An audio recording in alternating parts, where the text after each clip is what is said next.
o Flamengo, né, vai enfrentar o Fortaleza hoje no Castelão. Hoje não. Vai enfrentar o Fortaleza no Castelão, tá? É amanhã o jogo, né? O jogo vai ser no Castelão. Fortaleza e Flamengo brigando ali no topo da tabela. Tem tudo para ser o jogão. Fortaleza ganhou do Flamengo no Maracanã, mas era aquele Flamengo patético do Tite, né? Era o Flamengo frouxo do Tite. Não era o Flamengo do Felipe Luiz, que vive um excelente momento. Agora, é no Castelão, é na casa do Fortaleza. Fortaleza pode, inclusive, ser visto como favorito para esse jogo, jogando em casa. Fortaleza que está na frente do Flamengo ali, na tabela. Se perder, o Flamengo passaria o Fortaleza. Agora, o Felipe Luiz ele vai ter 8 reforços para o jogo. 8. Ele vai ter o retorno de 8 jogadores. O Plata, né, que voltou a treinar com o grupo nesse fim de semana, então o Plata está de volta. De La Cruz, que não entra em campo desde 20 de outubro, na semifinal contra o Corinthians, também está de volta. E aí ainda vai ter, Léo Ortiz, Varela, Gerson, Davi Luiz e Gabigol de volta. São 8 reforços no total, tá? Tem aí o De La Cruz, o Plata, eu acho que eu tô pulando algum. E o Carlinhos, mas o Carlinhos não dá para ser visto como reforço, com todo o respeito que eu tenho ao Carlinhos. Não é jogador com nível técnico para jogar no Flamengo, o Carlinhos. Mas são 8 nomes de volta a esse Flamengo. E tem isso, né, Bruninho? É um baita jogo, é um jogão de 2 times que jogam bola. São 2 times que jogam bola, né? Fortaleza e Flamengo, nesse momento atual. E agora não é o Flamengo do Tite. É o Flamengo do Felipe Luiz, Bruno Prado. É um jogo bom, são 2 times que vale o terceiro lugar aí, né? Se quem ganhar assume o terceiro lugar, que o Inter foi para terceiro agora. Se empatar o Fortaleza iguala o Inter ali em pontos, mas aí o Inter vai ter mais saldo, né? O Inter se empatar, o Inter termina a rodada em terceiro lugar. É um jogo bom, o Flamengo é um time que fica mais com a bola do que o Fortaleza. O Fortaleza é um time que não faz questão de ter a bola, mas é fortíssimo no contra-ataque, é um time que se arma muito bem organizado dentro de campo. É um jogo equilibrado. O Flamengo tem feito boas partidas fora de casa, fez um bom jogo no Beira-Rio, um empate com o Inter, venceu lá o Cruzeiro em Belo Horizonte, contra o Atlético na Copa do Brasil, também um bom jogo, e está embalado. O futebol brasileiro tem muito do emocional. O time, quando está embalado, ele fica muito mais forte no lado emocional. A gente vê vários momentos, né? Um Corinthians crescendo muito, começa a ganhar de todo mundo. Um Flamengo que está num bom momento, está ganhando. O próprio Internacional. Aí, em compensação, você vê uma queda absurda do Bahia, você vê uma queda absurda do Cruzeiro. Até lá na parte de baixo, um Juventude caindo, um Bragantino despencou. Aí o Atlético Paranaense ficou, acho que 12 jogos, ficou um tempão sem ganhar e de repente ganhou, embalou, ganhou 2. Ontem, por muito pouco, não ganhou a terceira seguida. Então, esse lado emocional pesa muito. O Flamengo está num bom momento de embalo, de confiança. É um jogo, para mim, um jogo muito igual ali em Fortaleza. O Flamengo vai ter mais a bola, vai propor mais o jogo, e o Fortaleza, ao seu estilo, vai tentar explorar os espaços que o Flamengo vai deixar, principalmente um time que marca com a linha de defesa bem adiantada, e o Fortaleza pode explorar bem isso. O Fortaleza gosta quando o time dá esse espaço. Você acha que o Fortaleza não vai propor o jogo, Bruno? Você acha que o Fortaleza vai esperar o Flamengo mesmo sendo em casa? Acho que sim. O Fortaleza é um time que não tem uma média de posse de bola muito alta, até uma das mais baixas do campeonato, a média de posse do Fortaleza. Então é um time que, ainda mais contra um adversário que gosta de ter a bola, tem jogo que não tem jeito, né?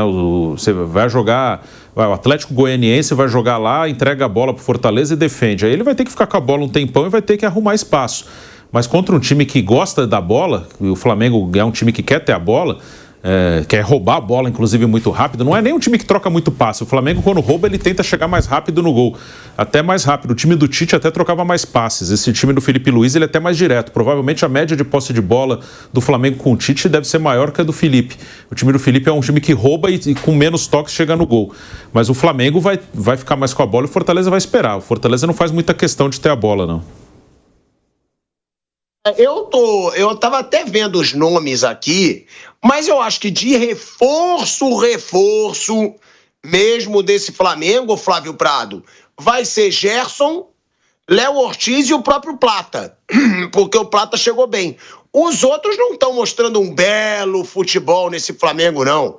Ó, De La Cruz, eu acho que o De La Cruz tem tudo para ser um grande reforço a partir do ano que vem, tá? Porque o De La Cruz esse ano, para mim, foi decepcionante.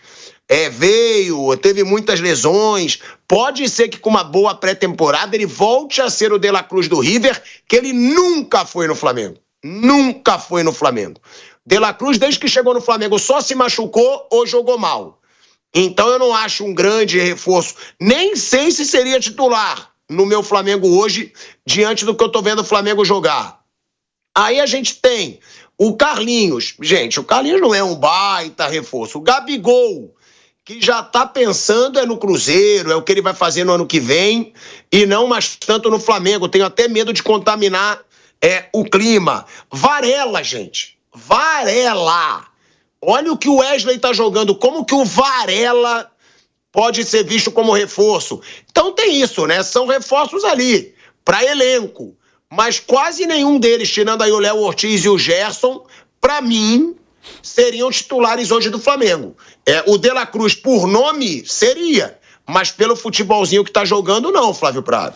Bom, o De La Cruz, você falou uma coisa e é muito importante. Ele se machucou, né? Ele se machucou muito. Aliás, ele vinha com histórico de contusões. Então, se ele não conseguir se recuperar, e eu torço para que se recupere, porque ele é o tipo do cara que eu paro para ver jogar, se ele não melhorar, é porque ele estava com problema e o Flamengo deveria ter visto isso antes de contratar. Gastar a fortuna que gastou. Caso contrário, ele se acertando, se alinhando, é claro que ele vai ser um tremendo reforço, né?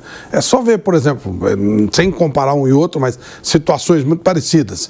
O Neymar foi uma decepção no Al Hilal no primeiro ano. Claro, ele não jogou, não trabalhou. O Sheik já falou, já renovou, vai renovar. Quer seguir com ele porque acha que o cara pode dar tudo que ele tem de potencial e acreditando que ele vai se recuperar. No caso do Flamengo, o potencial do De La Cruz é indiscutível. Vai ser um baita de um reforço se ele estiver legal. Agora precisa ver isso.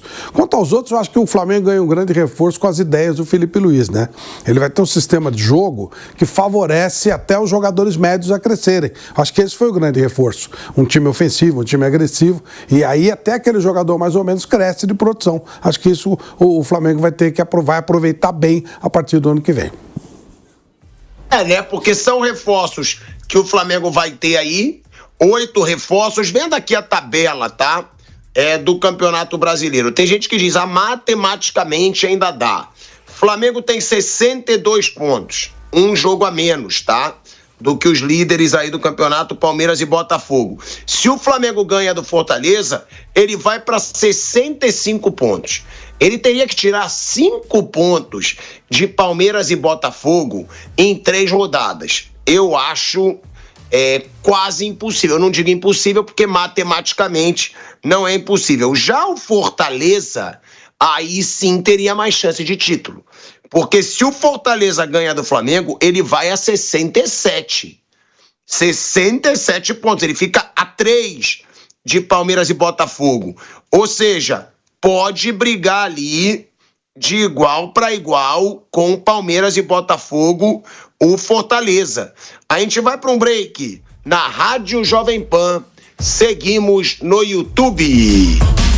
Bom, a gente segue no YouTube, Mauro Betting, mas são 2 times que ainda matematicamente brigam pelo título brasileiro.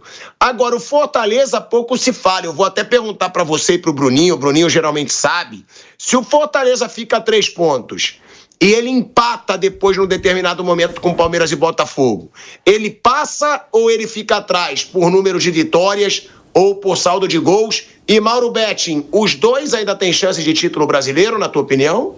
Em relação ao critério, daqui a pouco eu Bruno, acho que enquanto eu estiver falando, pode até falar. Fortaleza tem 18 vitórias, Palmeiras tem 21.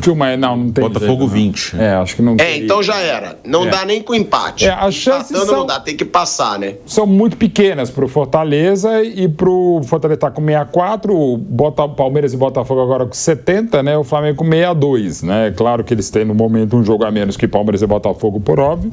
Esse jogaço que vai ser na Arena Castelão. Mas assim, eu acho que a gente fala menos do que deveria falar das chances entre Fortaleza e Flamengo. É evidente que está mais para Botafogo e Palmeiras, desde a rodada do final de semana, claro, um pouco mais para o Palmeiras do que para o Botafogo, por óbvio, no aspecto sobretudo anímico, né, mental, e a gente está vendo agora a tabela aqui, quem tem a imagem aqui da Jovem Pan para poder ver, né, exatamente a pontuação, em primeiro lugar, o número de partidas e a diferença neste momento, claro, Fortaleza e Flamengo com jogo a menos, o número de vitórias e o saldo de gols, que num campeonato tão equilibrado também é favorável, e no caso do Palmeiras também é favorável. O Palmeiras, no momento, além de ter uma vitória a mais que o Botafogo, também tem um saldo de momento melhor que o do Fogão. O Palmeiras tem 3 gols a mais de saldo do que o Botafogo. Talvez a gente fale menos do Fortaleza na terceira posição, exatamente porque não é um clube do Rio, de São Paulo, de Minas e Rio Grande do Sul, e até por isso o torcedor do Tricolor tem toda a razão de chiar e reclamar de mais uma campanha fantástica da equipe do Vojvoda, faz um trabalho bárbaro desde maio de 2021 no Fortaleza. E o Flamengo é um Flamengo de chegada, é um Flamengo muito forte, é um Flamengo que agora está jogando bem bonito com o Felipe Luiz e que não conseguia nenhuma coisa nem outra com o Tite. Foi uma das grandes decepções recentes, entre tantas decepções até pelo excesso de troca de comando do Flamengo. É um Flamengo que era campeão da Libertadores e da Copa do Brasil 22 e trocou do Dorival Júnior para o Vitor Pereira. Se você troca o Dorival Júnior pelo Guardiola, pelo Klopp, vai, né? Pelo Vitor Pereira, convenhamos, não foi mesmo, e outras infelizes trocas do comando do futebol do Flamengo. Mas o Flamengo agora está jogando aquela coisa que dá para discutir. Eu tenho certeza que o Pilhado já falou muito aqui na Jovem Pan e, sobretudo, deve pensar porque não houve a troca anterior, né? E ele mesmo defendia essa troca e agora com imensa razão, por tudo que não rolava com o Tite, está rolando com o Felipe Luiz, e a tendência é que venha rolar muito mais, como destacou o Flávio Prado, pelo enorme potencial, pelo conhecimento que tem o Felipe Luiz e pelo que rapidamente já fez, até independente da grande conquista de Copa do Brasil. São os resultados que ele está fazendo, as apostas dos moleques. Mauro, a gente tem que voltar para a Rádio Jovem Pan, de novo aí te cortando para voltar para a rádio. Em 2 segundinhos, de volta, hein? De volta à Rádio Jovem Pan, agora na rádio e no YouTube. Pode concluir, Mauro Betti. Obrigado, Pilhado. E assim, o Felipe, e isso já acontecia com o Tite, também levou a saída dele. O Flamengo das equipes que ainda sonham, e o Flamengo não é só um sonho, conseguiu mais uma Copa do Brasil contra o Galo, das grandes equipes brasileiras, das que estão, claro, na disputa da final da Libertadores no sábado em Nunes, Botafogo, Atlético Mineiro, Palmeiras e Botafogo, bem menos, Fortaleza e Internacional, Fortaleza e Flamengo, e dever dizer, o melhor futebol do Brasil hoje é do Internacional do Roger, e o Corinthians está jogando bem também, mas o Flamengo é o que mais sofreu com desfalques. Pô, ele perde o artilheiro não só do Flamengo, o artilheiro do Brasil na temporada, o Pedro, perde Luiz Araújo, perde Cebolinha. A felicidade, a facilidade, a competência e o dinheiro e uma série de outras circunstâncias é que o Flamengo consegue ao mercado, perde jogadores importantes, perde o próprio Vinha, que era uma opção para lateral, e traz o Alexandro, perde os jogadores importantes e ainda pode ir atrás do Alcaraz, do Plata que está voltando, enfim, tem um baita elenco que continua muito forte, mesmo perdendo gente tão importante como perdeu o Tite, perdeu o Felipe Luiz. O Flamengo ainda segue vivo, mas claro, muito mais difícil. Se conseguir uma baita vitória, dificílima vitória em Fortaleza, pode sonhar, vai depender, claro, também do Palmeiras e Botafogo no Allianz Parque, mas é um campeonato que, se eu diria decepcionante, que o Flamengo tinha condições reais de tentar mais um Brasileirão, também não é um fracasso. E o Fortaleza, sinceramente, é muito melhor que a encomenda. Eu achava que depois do vice-campeonato da Sul-Americana no passado, perdendo para a LDU de Quito lá em Maldonado, que o Fortaleza tinha chegado, se não ao topo, mas um nível muito bom. Chegar para estar disputando ainda o Brasileiro contra colossos como o Palmeiras, Botafogo, próprio Flamengo, o Galo, que não vai ganhar Brasileiro, mas pode ganhar no sábado a Libertadores, pô, é muita coisa, é muito legal, e não por acaso animando o próprio Ceará, que conseguiu no atropelo final voltar para a Série A no ano que vem, junto com o Mirassol, do trabalho fantástico, sobretudo na estrutura do Mirassol, do próprio Sport voltando, e do Santos, que volta com a pior campanha de um campeão de Série B, mas volta o Santos pro lugar dele. Enfim, então isso anima. Vamos ter, a princípio, se o Vitória se manter, e acho que vai se manter na Série A, 5 equipes do Nordeste entre 20 no futebol brasileiro. Isso passa, claro, por muitas coisas, o próprio processo de SAF do Grupo do Sítio no Bahia, do Rogério Ceni, o trabalho fantástico do Fortaleza desde um pouquinho antes do centenário, com o Marcelo Paes, com o Rogério Ceni e agora muito com o Vojvoda, a partir de 21, mas passa por um momento muito legal, que os rivais locais se inspiram no exemplo, e é um belíssimo exemplo para se inspirar no futebol do Nordeste, do Brasil, da América do Sul, do Fortaleza, e que os outros clubes vêm na cola, vêm junto. Ou seja, muito bom, né? Ver mais uma vez o Mauro Betting reconhecendo a minha sabedoria nesse ano, né? Esse ano eu sou um grande sábio do futebol brasileiro, né, Bruno Prado? Que beleza. Olha quantas vezes estão concordando aqui com a minha sabedoria. É impressionante. É impressionante mesmo. Aí dá para usar o termo impressionante. Inacreditável.